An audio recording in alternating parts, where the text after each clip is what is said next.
지난주에 바로가 개구리 재앙을 경험하고 항복한 것까지 살펴봤습니다. 그런데 이 항복이 거짓 항복이었던 것이죠.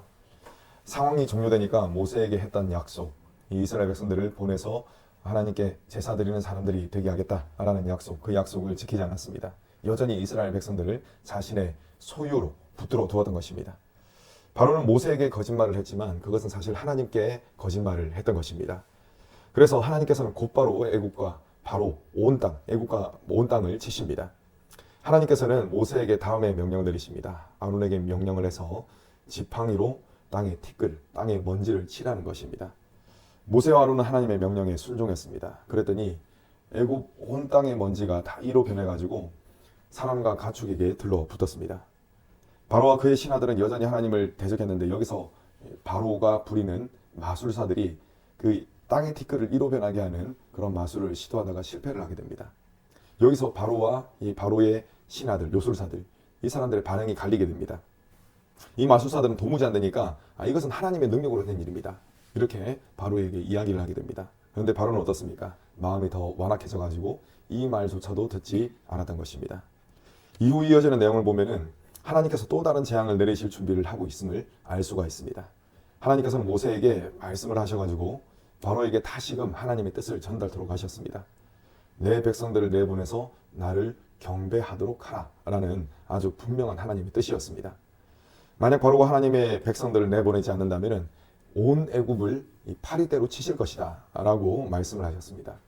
여기서 말씀하는 이 파리는 그냥 보통 파리가 아닙니다. 보통 파리가 아니라 가축과 사람들에게 들러붙어 가지고 피를 빠는 그런 종류의 파리를 뜻합니다.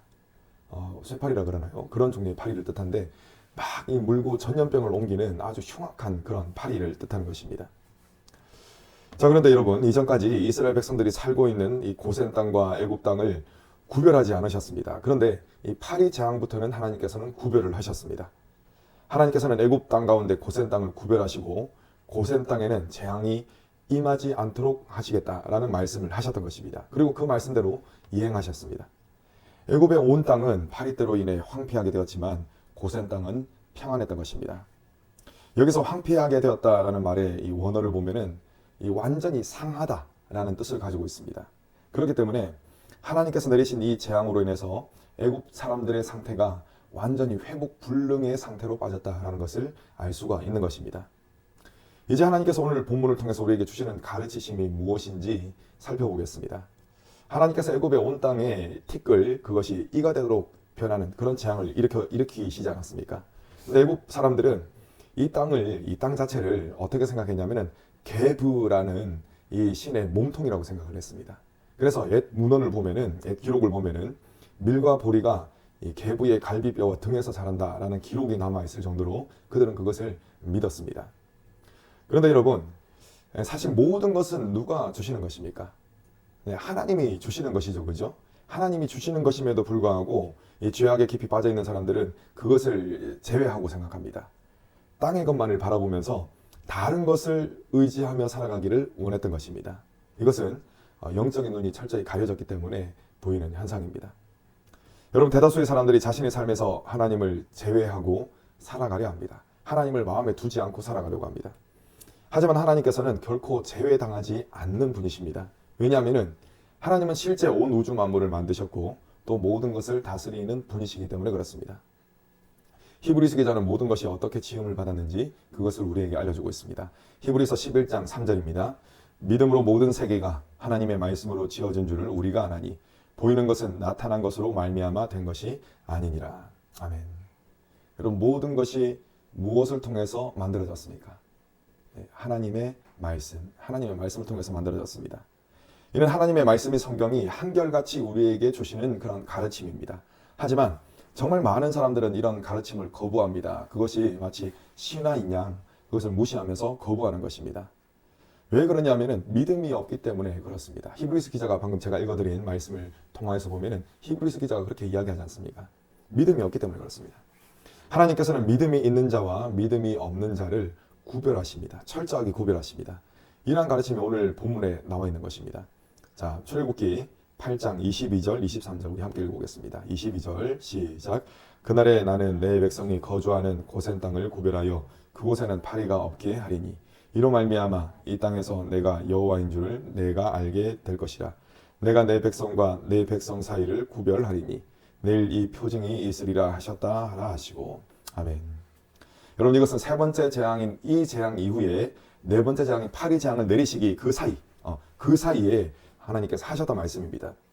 하나님께서는 그분의 백성과 그분의 백성이 아닌 자들을 철저히 구별하시겠다라고 하셨습니다. 하나님이 이렇게 구별하셔서 이스라엘 백성들이 살고 있는 고센 땅에는 평안을 주셨습니다. 그런데 이것과는 반대로 애굽 온 땅은 어떻게 되었습니까? 자, 24절 함께 했습니다. 시작. 여호와께서 그와 같이 하시니 무수한 파리가 바로의 궁과 그의 신하의 집과 애굽 온 땅에 이르니 파리로 말미암아 그 땅이 황폐하였더라. 아멘. 애굽 온 땅이 황폐하게 된 일이 생긴 것입니다. 그러니까 이 파리 때에게 완전히 점령당한 것입니다. 여러분, 이 과정 가운데서도 눈에 띄는 부분이 있습니다. 그것은 마음을 완악하게 하는 자는 결코 돌이키지 않더라는 것입니다. 이 대표적인 인물이 바로입니다. 하나님께서는 세 번째 재앙인 이 재앙을 내리신 이후에 이 재앙을 멈추셨다라는 기록이 없습니다. 자, 그렇다면 여러분, 이것은 무엇을 의미합니까? 이 재앙이 계속되고 있다는 것을 의미합니다. 이 재앙이 계속되고 있는데 이것이 하나님의 권능으로 말미암아 됐다라는 말을 들었음에도 불구하고 바로는 끝까지 돌이키지 않습니다. 그는 어떤 것을 선택하냐면은 이 도끼를 품고 언제까지 해내보자 하면서 이를 악물고 막 버티고 있다는 것을 나타내는 것입니다. 여러분, 이렇게 버티다가 어떤 것을 맞이하게 됩니까? 더 큰 재앙, 견딜 수 없는 재앙을 맞이하게 되는 것입니다. 여러분, 바로는 눈에 보이는 것을 따라간 대표적인 인물입니다. 그는 지금 자신보다 더 권세 있는 자가 세상에 없다고 여기고 있습니다. 그러니까 천지를 지으시고 모든 것을 다스리시는 하나님까지 막 내리 깔아보고 있는 것입니다. 그래서 어떻게 하는 것이죠? 하나님께서 주시는 그 재앙을 자기가 경험하면서 힘듦에도 불구하고 이를 악물고 버티고 하나님을 이기려고 드는 것입니다. 그리고 이 눈을 오직 이 땅을 향해서 두면서 하나님을 위해서 부인하고 있는 것입니다. 지금 분명한 권능이 임하고 있는데도 불구하고 말입니다. 여러분, 그때도 그렇고 지금도 그렇고 이 땅에 바로와 같은 이들이 얼마나 많은지 모릅니다. 여러분, 누가 바로입니까? 오직 이 땅의 것만을 바라보면서 모든 공급이 이 땅에서 비롯될 것이다 라는 것을 기대하며 살아가는 모든 사람들이 바로인 것입니다. 앞서 설명드렸던 것처럼 애굽 온 땅의 사람들은 땅 자체를 신으로 모셨습니다.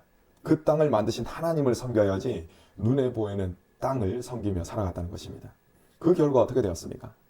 이의 재앙을 당하는 가운데서도 돌이키지 못하고 결국 파리 때의 재앙을 맞이하는 신세가 되었던 것입니다. 그들은 모두 황폐하게 되었습니다. 여러분, 오늘날을 살아가는 사람들에게도 이와 같은 현상이 그대로 일어납니다. 이 땅에 썩어질 것에 매여서 썩어질 것으로부터 공급받을 것을 기대하며 살아갈 때 어떤 삶이 되느냐? 이 평안과는 거리가 먼 삶을 살 수밖에 없습니다. 눈에 보이는 것을 의지하는 것은 썩은 동아줄을 굳게 붙드는 것과 똑같습니다. 하지만 천지를 만드신 하나님을 의지하며 하나님으로부터 공급받을 것을 기대하며 살아간다면 마치 고센 땅에 평안이 있었던 것처럼 하나님이 주시는 평안을 누리며 살아갈 수가 있는 것입니다. 여러분, 모든 것이 하나님으로부터 말미암았다는 사실을 기억하시고 오늘 하루도 하나님이 주시는 평안 가운데 살아가시는 저희 여러분 되시기를 간절히 축원합니다. 아멘.